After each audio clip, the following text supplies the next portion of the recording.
woon boobu ñu ngi PDS président Wade jox ñu ñaan ko ndigal mu jox ñu ko ñu def mouvement lancé ko le 26 mars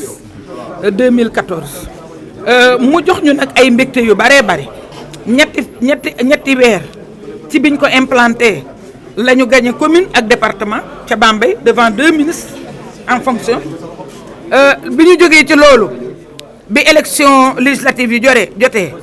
ci diggante juróom-ñeenti fan Alliance nationale pour la démocratie defar nañ ci liste ba dem élection nekkuñ ci département yëpp mais am nañ voix yu ñu permettre ñu dem ci plus fort reste waaye nag bàyyi nañ ci gannaaw 33 formations yoo xam ne ñooñu jiitu ci terrain bi ndaxte ñun ñu ngi ñëw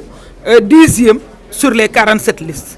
Alliance nationale pour la démocratie bi parrainage bi jotee ñoom ñoo defal seen bopp seen parrainage réussir ko lool nag waaw quel que soit nag luñ ñu wax réussir nañ ko. Alliance nationale pour la démocratie ñoom ñoo bëggoon ñoom d'abord ñoo am courage ni jigéen la ñu wóolu pour mu jiite ñu parce que loolu ñoom ñoo ko nangu ñoo bëggoon itam jigéen jiite réew mi te bu ngeen ko mosoon seet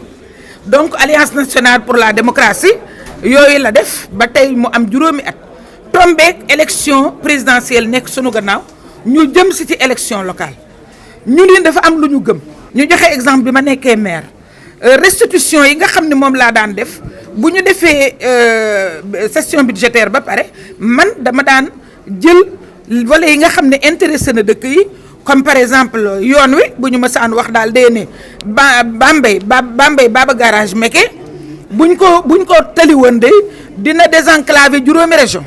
su ma ñëwee dama naan ministre bi population yi nee nañ Bambey Baba Garage Meke dañu bëgg nga talil leen ko mu ne ma amaguñu xaalis. wala mu ne lancé nañ appel d'offre parce que ñun nee nañ ñu juróomi yoon lancé nañ appel d'offre dañ ñuy nax nee nañ ñu tel bailleur moo koy financé su ma demee loolu laay wax nit ñi ba ma demee assemblée kat nekkal naa leen fa loolu laa wax ñu di ko def ba far mu wër réew mi may dem ci réew mi ku am problème bu ma ko posé lañ ma tontu ma dem wax leen ko ba Union africaine daal di ma ciy defal satisfecit maanaam wane ni kontaan nañ ci loolu may loolu ñu bind président lettre Jean Ping bind ko lettre daal di ma ciy sant gërëm ma ci loolu nag la Alliance nationale pour la démocratie indi tey moo tax tey mu daal di ne comme ñu ngi jëm ci élection locale yi dañu xalaatandoo ñun ñëpp waaye nag bu dara def lu dul jëf nañ ko jëf kenn ku nekk na jëf fa nga dëkk. waaw élection yi nga xam ne ci lañ jëm di élection mairie yi suñu ci defee parrainage dina garaaw trop ndaxte bu boobaa dina mel ni xale yi duñ ci jot dina mel ni jigéen ñi duñ ci jot dina mel ni borom alal mooy nekk maire te du doon ki population yi tànn dina mel ni dañoo dellu gannaaw ba maire kenn dootu ko fal dañ koy nommer